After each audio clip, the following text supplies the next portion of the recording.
रोहान, बहुत मुश्किल था ना? अल्लाह ऐसे दिन किसी दुश्मन को भी ना दिखाए। रोहान, तुम अल्लाह के प्यारे बंदे हो। देखो, तुम्हें नूरापा जैसी बीवी मिली है। बिल्कुल।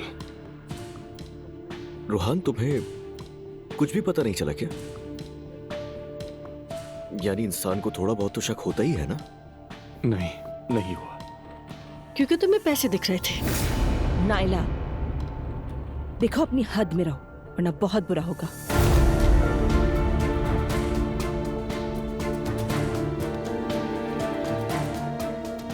अम्मी पापा कैसे हैं? ठीक है ना? वो अभी तक वैसे ही हैं। इंशाल्लाह जल्द ठीक हो जाएंगे। मैं भी मिलना चाहता था मगर नूर ने कहा कि अभी नहीं। जब वो बेहतर हो जाएं, तुम तब आके मिल लेना बेटा। तुम्हारा केस खत्म हो गया ना, सब ठीक हो जाएगा इंशाल्लाह। नहीं, अभी खत्म नहीं हुआ अम्मी। केस फिलहाल जारी रहेगा। लेकिन ये साबित हो गया कि रोहान बेकसूर है, इसीलिए इसे रिहा कर दिया गया। बिल्कुल ऐसे ही है। हम भी कल चैनल आएंगे और अपने साथ खाना भी लाएंगे। वाकई में? मैंने आके रमीज का शुक्रिया अदा करना है और वो तुम्हारी काम की जगह है तो अच्छा भी लगेगा। अब ये बात कहाँ से आ गई अम्मी? जानते हो अज़लान बेटा, उसने हमारे रेस्टोरेंट की बहुत अच्छी प्रमोशन की है और उसने मेरे मुश्किल दिनों में मेरा बहुत साथ दिया, मुझे गिरने नहीं दिया, छोड़ा नहीं मुझे। इसीलिए इतना करना तो बनता है। अम्मी, मुझे लगता है कि उसे इतना ज्यादा करीब लाने की जरूरत नहीं। वैसे भी वो हमारे खानदान का हिस्सा नहीं। मैं क्या कर रही हूँ क्या नहीं ये मेरा अल्लाह जानता है। किसी को फिक्र करने की जरूरत नहीं। और वो लड़का वफादार है, मेरे बेटे जैसा है। परेशान होने की जरूरत नहीं, मैं वहाँ जरूर जाऊंगी। खाना लगा दिए, आप लोग आ जाएं। हाँ अच्छा है, चलो बच्चों खाना खाते हैं। मुस्तफा, एक बात कहूँ, कल हम सुमैया साहबा के पास जाएंगे। लेकिन नायला, वो क्यों? क्योंकि उन्होंने मुझे बहुत इज्जत दी है, मुझे शुक्रिया अदा करने जाना चाहिए, है ना? ठीक है, कोई मसला नहीं, हम जरूर ठीक जाएंगे। है। देखो बेटा, तुम्हें कोई भी फैसला लेने से पहले अच्छी तरह सोचना होगा दुआ, क्योंकि तुम्हारी एक छोटी सी बेटी भी है। किस चीज में एहतियात करनी चाहिए? देखो मेरी जान, अज़लान ने तुम्हें बेटी की कस्टडी तो दे दी है, लेकिन अगर वो नाराज हो गया तो किसी भी वक्त केस कर सकता है। अरे नानी, मुझे तो परेशान कर दिया मैं आपने। सच कह रही हूँ।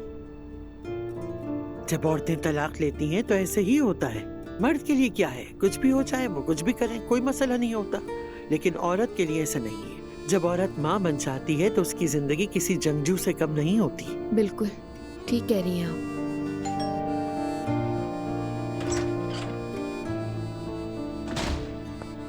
अस्सलाम वालेकुम। वालेकुम अस्सलाम। रोहान की कोई खबर मिली? बाहर आ गया। हाय, शुक्र है खुदा का, लाख लाख शुक्र है। हाँ जी, पेरोल पर ही आया है, लेकिन इतना भी काफी है फिल वक्त। तो क्या वो लोग घर आ गए? नहीं, सीधा अपने ससुराल गए हैं। बाहर निकलते ही ससुराल? आए हाय, और तुम लोग क्या सोच रहे थे? अब से जो भी फैसला होगा वही करेंगे। हाय, बेचारे को तो बातें सुना रहे होंगे, पका दिया होगा उसे। नाइला ताने दे रही होगी, ऊपर से मरियम साहिबा। अब्दुल्ला बाबा अपने हिसाब से मशवरे दे रहे होंगे। नूर आपा अकेली होंगी, वो अपने शौहर का दिफा कर रही होंगी। मुस्तफा भाई तरस खा रहे होंगे। इस वक्त क्या माहौल होगा। ऊपर से अज़लान पूरे घर में दौड़ रहा होगा कि मैंने तो खबरदार किया था सबको। वाह, तुमने तो पूरे घर का नक्शा ही खींच दिया। हाँ, जाहिर है दिन हो या रात तमाशा लगा ही रहता है। इस घर की खामोशी तुम्हें उस घर के बाद अजीब लगती होगी। छोड़े नानी, उस घर की बात तो ना ही करे मुझसे। तो जिमिल का तो पता है कि वो अंतालिया में है। जैनब कहाँ है? अरे जैनब तो अपनी आशिकी के चक्कर में आते ही कॉलेज की लड़कियों की तरह कमरे में चली गई। दुआ, क्या हाल बनाया है? तलाक ही तो हुई है, लेकिन अपना हुलिया तो देखो तुम। अपनी आजादी का मजा लो, घूमो फिरो, एंजॉय करो यार। बात सुनो, अपनी खाला की बातों पर मत जाना, ठीक है बेटा?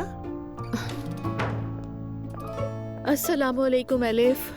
बहुत शुक्रिया, हमारे घर की नई नई बनने वाली कॉलेज गर्ल। इसका क्या मतलब है? तुम कब से अपने कमरे में बंद थी ना, फोन पर लगी रहती हो। तुम्हारी शक्ल देखने को तरस जाते हैं हम लोग। कुछ लोग कह रहे थे कि तुम कॉलेज गर्ल्स की तरह इश्क में पड़ गई हो। हाँ, मैं फोन पर ही बिजी थी। ओह आई सी, यही चल रहा होगा। तुम रखो। नहीं नहीं, तुम रखो। देखिए देखिए कैसे हंस रही है मॉम, ये कैसे हंस रही है।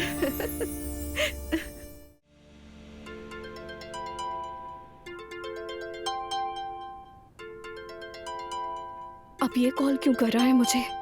समझ नहीं आ रहा क्या बात करूं मैं।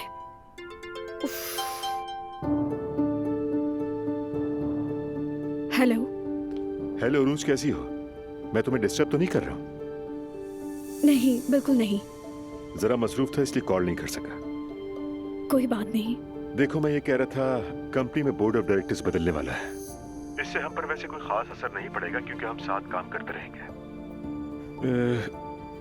वो दरअसल इसी जमीन के साथ एक और जगह है और हम सोच रहे हैं कि क्यों ना वो खरीद लें। इस तरह हम होटल को थोड़ा सा और बढ़ा सकेंगे और जो स्पा एरिया है ना, जो मुझे थोड़ा सा छोटा लगा, उसे भी बड़ा कर सकते हैं।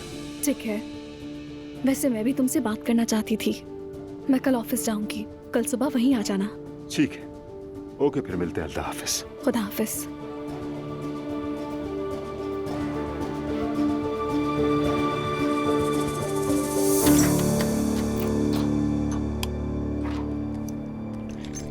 आओ ना।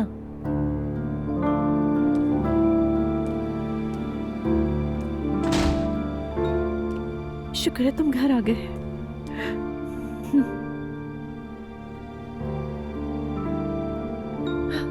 बुरे दिन चले गए रोहान।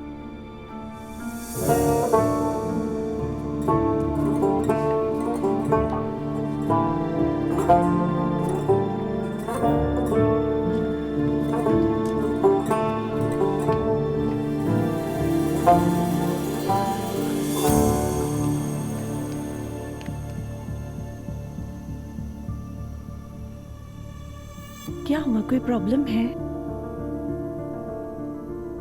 अल्लाह के हुक्म से केस का अंजाम अच्छा होगा। ऐसा ही होगा। देखो रोहान, जानती हूँ बहुत मुश्किल वक्त था, बहुत मुश्किल दिन गुजरे, अंदाजा है मुझे। लेकिन अब देखो ना, तुम घर पर हो और मेरे साथ हो। कोई भी चीज नामुमकिन नहीं है। ठीक है ना? नूर, मैं बहुत थक गया हूं, इसलिए नहाकर सोना चाहता हूं।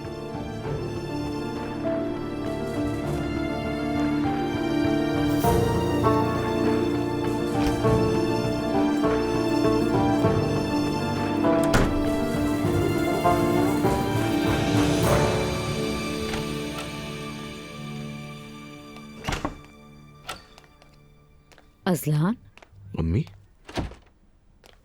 मैं फजीला से मिली थी। उरुज को भी तुम बहुत अच्छे लगे। तो क्या किया जाए? कल जाए उसके घर और जाकर हाथ मांग ले। बेटा, तुम फौरन से ही फैसला क्यों कर लेते हो? पहले उसे जाकर मिलो, बात करो, एक दूसरे को जानो। यानी जब तक मैं हाँ नहीं कहूंगा आप मेरे पीछे पड़ी रहेंगी? बिल्कुल बेटा, क्योंकि मैं तुम्हें खुश देखना चाहती हूँ। अभी तुम नहीं चाहते, लेकिन कल मुझे दुआ जरूर दोगे। उस लड़की को डिनर पे ले जाओ, एक दूसरे से बातचीत करो, जानने की कोशिश करो। तुम मर्द हो, तुम्हें किस बात की शर्म बेटा?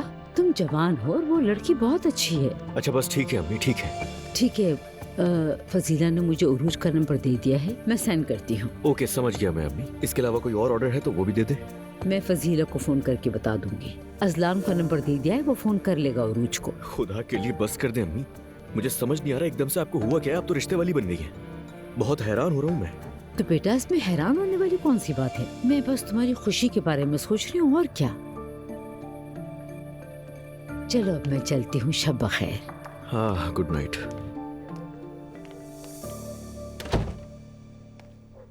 कहाँ फंस गया मैं?